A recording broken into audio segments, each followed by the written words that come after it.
जय जिनेन्द्र। मैं प्रियांशु बाबू सिंह जी बोलिया आपके सामने 25 बोल का दूसरा भाग अर्थात 5वें से 7वें बोल की प्रस्तुतिकरण देने जा रहा हूँ।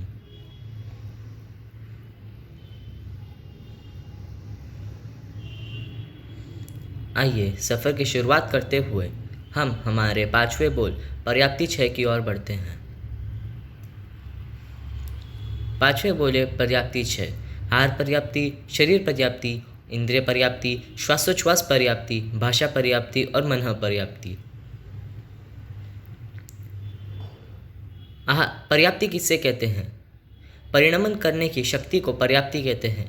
वह शक्ति विशेष की पूर्णता जिससे जीव पुद्गल को ग्रहण करके उन्हें आहार, शरीर, इंद्रिय आदि रूपों में परिणत करता है, उसे पर्याप्ति कहते हैं। आहार पर्याप्ति किससे कहते हैं? आहार के पुद्गलों को ग्रहण करके खल व रस के रूप में परिणत करने की जीव की शक्ति विशेष को आहार पर्याप्ति कहते हैं। खल का अर्थ है सार रहित भाग और रस का अर्थ है सार भाग। शरीर पर्याप्ति किससे कहते हैं? रस रूप में परिणत पुद्गलों को सप्त धातु रूप में परिणत करने की जीव की शक्ति विशेष को शरीर पर्याप्ति कहते हैं। सप्त धातु के नाम इस प्रकार है: रस, रक्त, मांस, मेद, हड्डी, मज्जा और वीर्य। इंद्रिय पर्याप्ति किससे कहते हैं? शरीर पर्याप्ति द्वारा परिणत सप्त धातुओं से कान, आँख, नासिका आदि इंद्रियों का निर्माण करने एवं उस रूप में परिणत करने की जीव की शक्ति विशेष को इंद्रिय पर्याप्ति कहते हैं। श्वासोच्छ्वास पर्याप्ति किसे कहते हैं? जीव श्वासोच्छ्वास योग्य सूक्ष्म पुद्गलों को ग्रहण कर श्वास एवं उच्छ्वास रूप में परिणत करे, उस शक्ति विशेष को श्वासोच्छ्वास पर्याप्ति कहते हैं। भाषा पर्याप्ति किसे कहते हैं? जीव भाषा योग्य सूक्ष्म पुद्गलों को ग्रहण कर बोलने की योग्यता प्राप्त करे, वचन रूप में परिणत करे अर्थात वचन बोले, उस शक्ति विशेष को भाषा पर्याप्ति कहते हैं। मन पर्याप्ति किसे कहते हैं? मनोवर्गणा के पुद्गलों को ग्रहण करके चिंतन मनन रूप में परिणत करने की जीव की शक्ति विशेष को मन पर्याप्ति कहते हैं। 6 पर्याप्ति याद रखने का आसान उपाय। सबसे पहले जीव आहार ग्रहण करता है जिसे हम आहार पर्याप्ति कहते हैं। फिर जीव रस जो हमें आहार पर्याप्ति में प्राप्त हुआ था उसे सप्त धातु रूप में परिवर्तित करता है जिसके नाम इस प्रकार है: रस, रक्त, मांस, मेद, हड्डी, मज्जा और वीर्य, और इसे शरीर पर्याप्ति कहते हैं। फिर जीव इन सप्त धातुओं को इंद्रियों में परिवर्तित करता है जिनके नाम हमने चौथे बोले इंद्रिय 5 में पढ़े थे, इसे इंद्रिय पर्याप्ति कहते हैं। फिर जीव श्वास एवं उच्छ्वास की शक्ति विशेष को प्राप्त करता है जिसे श्वासोच्छ्वास पर्याप्ति कहते हैं। फिर जीव बोलने की शक्ति प्राप्त करता है जिसे भाषा पर्याप्ति कहते हैं, और अंत में चिंतन मनन करने की शक्ति प्राप्त करता है जिसे मनः पर्याप्ति कहते हैं।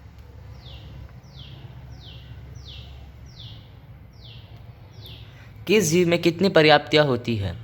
एकेंद्रिय जीव में प्रारंभ की 4 पर्याप्तियाँ, बेइंद्रिय से असन्नि पंचेंद्रिय तक के जीवों में मन को छोड़कर शेष 5 पर्याप्तियाँ पाई जाती है, और सन्नि पंचेंद्रिय जीवों में सभी 6 पर्याप्तियाँ पाई जाती है। अपर्याप्त और पर्याप्त किसे कहते हैं? जिन जीवों में जितनी पर्याप्ति होनी चाहिए उतनी पर्याप्ति जब तक वह पूरी नहीं कर पाता है तब तक उसे अपर्याप्त कहते हैं। जब वह अपने योग्य सभी पर्याप्तियाँ पूरी कर लेता है तब उसे पर्याप्त कहते हैं। एक पर्याप्ति किन में पाई जाती है? उत्पत्ति के पहले समय में आहार पर्याप्ति। 2 पर्याप्ति किन में पाई जाती है? इंद्रिय पर्याप्ति के अल्दिया में आहार एवं शरीर पर्याप्ति।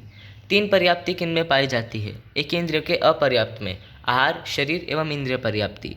4 पर्याप्ति किन में पाई जाती है? एक इंद्रिय में आहार पर्याप्ति, शरीर पर्याप्ति, इंद्रिय पर्याप्ति और श्वासोच्छ्वास पर्याप्ति। और 5 पर्याप्ति किन में पाई जाती है? विकलेंद्रिय में मन पर्याप्ति को छोड़कर। और 6 पर्याप्ति किन में पाई जाती है? संगी पर्याप्त में। आइए सफ़र को आगे बढ़ाते हुए हम छठे बोल प्राण 10 की ओर बढ़ते हैं। छठे बोले प्राण 10। श्रोत्रेंद्रिय बल प्राण, चक्षुरेंद्रिय बल प्राण, घ्राणेन्द्रिय बल प्राण, रसनेन्द्रिय बल प्राण, स्पर्शनेन्द्रिय बल प्राण, मनोबल प्राण, वचन बल प्राण, काय बल प्राण, श्वासोच्छ्वास बल प्राण और आयुष्य बल प्राण। प्राण किसे कहते हैं? इंद्रियादि में अपने कार्य करने की क्षमता हो जाना प्राण कहलाता है। अथवा जिनके द्वारा जीव का जीवत्व अभिव्यंजित हो उसे प्राण कहते हैं, अथवा जिसके सहारे से जीव जीता है और वियोग होने पर मृत्यु को प्राप्त होता है उसे प्राण कहते हैं। इन 10 प्राणों में मूल प्राण आयुष्य बल प्राण है, शेष प्राण इसके कार्य साधक है। श्रोत्रेंद्रिय बल प्राण किसे कहते हैं? कानों के द्वारा शब्दों को ग्रहण करने की अथवा सुनने की शक्ति विशेष को श्रोत्रेंद्रिय बल प्राण कहते हैं। चक्षुरेंद्रिय बल प्राण किसे कहते हैं? आँखों के द्वारा देखने की शक्ति विशेष को चक्षुरेंद्रिय बल प्राण कहते हैं। घ्राणेंद्रिय बल प्राण किसे कहते हैं? नासिका के द्वारा गंध ग्रहण करने की शक्ति विशेष को घ्राणेंद्रिय बल प्राण कहते हैं। रसनेंद्रिय बल प्राण किसे कहते हैं? रसना के द्वारा खट्टा, मीठा आदि स्वाद को ग्रहण करने की शक्ति विशेष को रसनेंद्रिय बल प्राण कहते हैं। स्पर्शनेंद्रिय बल प्राण किसे कहते हैं?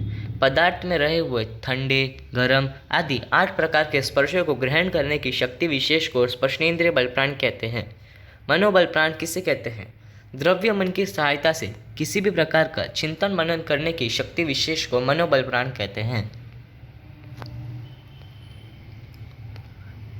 वचन बल प्राण किसे कहते हैं? भाषा वर्गणा के पुद्गलों की सहायता से वचन बोलने की शक्ति विशेष को वचन बल प्राण कहते हैं। काय बल प्राण किसे कहते हैं? औदारिक, वैक्रिय आदि 8 शरीर के माध्यम से चलने, फिरने, उठने, बैठने की शक्ति विशेष को काय बल प्राण कहते हैं। श्वासोच्छ्वास बल प्राण किसे कहते हैं? श्वासोच्छ्वास बल गणा के पुद्गलों की श्वास लेने और श्वास छोड़ने की शक्ति विशेष को श्वासोच्छ्वास बल प्राण कहते हैं। आयुष्य बल प्राण किसे कहते हैं? एक निश्चित समय तक निश्चित भाव में जीवित रहने की शक्ति विशेष को आयुष्य बल प्राण कहते हैं। किस जीव में कितने बल प्राण होते हैं? एकेंद्रिय जीव में 4 बल प्राण होते हैं, स्पर्शनेंद्रिय, काय, श्वासोच्छ्वास और आयुष्य बल प्राण। बेइंद्रिय में 6, पूर्वोत्तक 4 एवं रसनेंद्रिय और वचन बल प्राण, और तेंद्रिय में 7, पूर्वोत्तक 6 और घ्राणेंद्रिय बल प्राण। चौरेंद्रिय में 8, पूर्वोत्तक 7 और चक्षुरेंद्रिय बल प्राण। असन्नि पंचेंद्रिय में 9, पूर्वोत्तक 8 और श्रोत्रेंद्रिय बल प्राण, और सन्नि पंचेंद्रिय में 10 ही प्राण पाए जाते हैं। द्रव्य प्राण और भाव प्राण, ये सभी 10 प्राण द्रव्य प्राण कहलाते हैं, जबकि ज्ञान, दर्शन, सुख और शक्ति ये 4 भाव प्राण कहलाते हैं। चारों भाव प्राण सभी संसारी व सिद्ध जीवों में सदैव पाए जाते हैं, जबकि द्रव्य प्राण मात्र संसारी जीवों में ही पाए जाते हैं, सिद्धों में नहीं। संसारी जीवों में भी गति जाति के अनुसार द्रव्य प्राणों की संख्या घटती बढ़ती रहती है। 3 प्राण किन में मिलते हैं? अपर्याप्त एकेंद्रिय में और सूक्ष्म काय योग केवली में। 4 प्राण किन में मिलते हैं? एकेंद्रिय में। 5 प्राण किन में मिलते हैं? सहयोगी केवली में। 6 प्राण किन में मिलते हैं? बेइंद्रिय में। 7 प्राण किन में मिलते हैं? तेइंद्रिय में। 8 प्राण किन में मिलते हैं? चौरेंद्रिय में। 9 प्राण किन में मिलते हैं? असन्नि तिर्यंच पंचेंद्रिय में, और 10 प्राण किन में मिलते हैं? सन्नि पंचेंद्रिय में।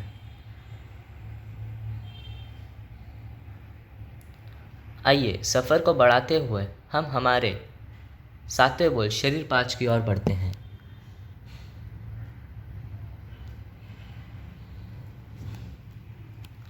सातवें बोले शरीर 5।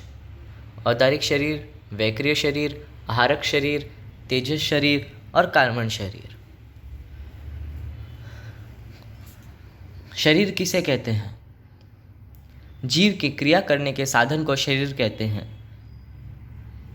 जो उत्पत्ति समय से लेकर प्रतिक्षण क्षीण होता रहता है, बदलता रहता है, उसे शरीर कहते हैं, तथा जिसके द्वारा भौतिक सुख दुख आदि का अनुभव होता है उसे शरीर कहते हैं। औदारिक शरीर किसे कहते हैं? जो रक्त, मांस, मज्जा, अस्थि आदि स्थूल पुद्गलों से बना हो उसे औदारिक शरीर कहते हैं। जो शरीर उदार अर्थात प्रधान हो एवं जो स्थूल पुद्गलों वाला हो उसे औदारिक शरीर कहते हैं। जिस शरीर में रहकर जीव अपने सभी कर्मों का क्षय कर सके उसे भी औदारिक शरीर कहते हैं। प्राण निकलने के बाद जिसका कलेवर अर्थात शव पड़ा रहे उसे भी औदारिक शरीर कहते हैं।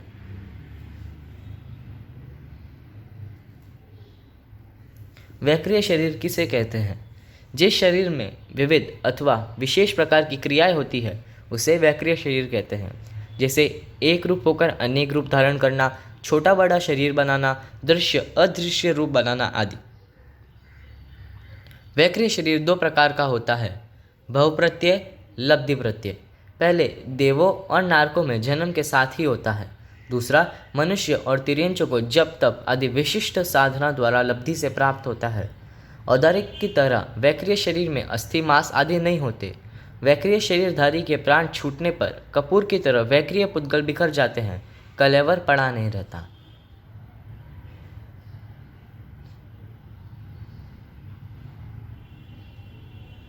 आहारक शरीर किसे कहते हैं?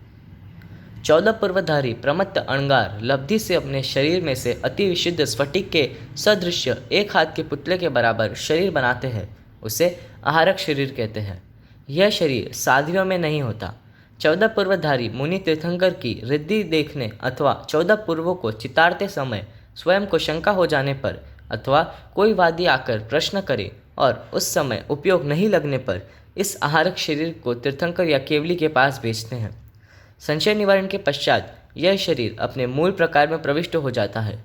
कोई हिंसक, क्रूर, अन्याय, प्रकृति का शासक, नरसंहार, पशु बलि आदि के हिंसक कार्यों में प्रवृत्त हो समझाने पर भी नहीं माने तो एक हाथ का पुतला बनाकर उस शासक के पास भेजता है। नभ में उद्घोषणा करता है, हिंसा के दुष्परिणामों से शासक को अवगत कराता है, जिससे वह हिंसाजन्य प्रवृत्ति को बंद कर देता है। इस प्रकार जीव दया के लिए भी आहारक लब्धि का प्रयोग किया जाता है। यह सारी प्रक्रिया अंतर्मुहूर्त में पूरी हो जाती है। इस संबंध में यह ध्यान रखना चाहिए कि तीर्थंकर भगवान के पास स्वयं के शंका निवारण, वादी के प्रश्न का उत्तर तथा रिद्धि दर्शन हेतु आहारक शरीर भेजा जाता है, जबकि सामान्य केवली के पास स्वयं की शंका निवारण व वादी के प्रश्नों का उत्तर पाने हेतु इन दो कारणों से ही आहारक शरीर भेजा जाता है, रिद्धि दर्शन हेतु नहीं।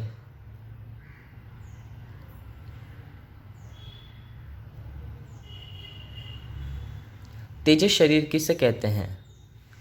तेजोमय पुद्गलों से बना जो शरीर खाए हुए आहार के पुद्गलों को पचाने का काम करता है उसे तेजस शरीर कहते हैं। शरीर में विद्यमान उष्णता व जठराग्नि इसी के कारण प्रकट होती है। विशेष साधना या घोर तपस्या द्वारा व्यक्ति विशेष को तेजोलब्धि उत्पन्न होती है। जब वह उस लब्धि का प्रयोग करता है उस समय भी तेजस शरीर की मुख्यता रहती है। तेजोलब्धि उष्ण और शीत लब्धि की अपेक्षा से दो प्रकार की होती है। यह शरीर सभी संसारी जीवों में पाए जाते हैं।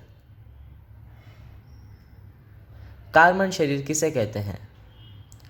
कार्मण वर्गणाओं का वह समूह जो आत्मा के साथ एक ही क्षेत्र में दूध और पानी की तरह मिलकर रहा हुआ है तथा अन्य कर्मों एवं उनकी उत्तर प्रकृतियों को भी व्यवस्थित रखता है, वह कार्मण शरीर कहलाता है। जीव और कर्म पुद्गलों का आपस में अनादि संबंध कार्मण शरीर सभी संसारी जीवों में पाया जाता है। कार्मण शरीर विग्रह गति में तथा केवली समुद्घात के तीसरे, चौथे, पांचवें समय में होती है। पांचवें शरीर में यह सबसे मुख्य एवं सूक्ष्म होता है। जीव कब तक मोक्ष को प्राप्त नहीं कर सकता। प्रत्येक संसारी जीव के साथ एक गति से दूसरी गति में जाते समय भी तेजस और कार्मण यह दो शरीर अवश्य रहते हैं। जब तक ये दोनों शरीर आत्मा से पूर्णतः अलग नहीं हो जाते तब तक जीव मोक्ष को प्राप्त नहीं कर सकता। एक शरीर किन में पाया जाता है? चौस्पर्शी रूपी पुद्गलों में। दो शरीर किन में पाए जाते हैं? तेजस कार्मण में बाटा बहते जीव में। तीन शरीर किन में पाए जाते हैं? पृथ्वी, पानी, अग्नि, वनस्पति, विकलेंद्रिय, असन्नि तिर्यंच पंचेंद्रिय में। और चार शरीर किन में पाए जाते हैं? सन्नि तिर्यंच पंचेंद्रिय में, वायुकाय में। पांच शरीर किन में पाए जाते हैं? साधु में, मनुष्य में।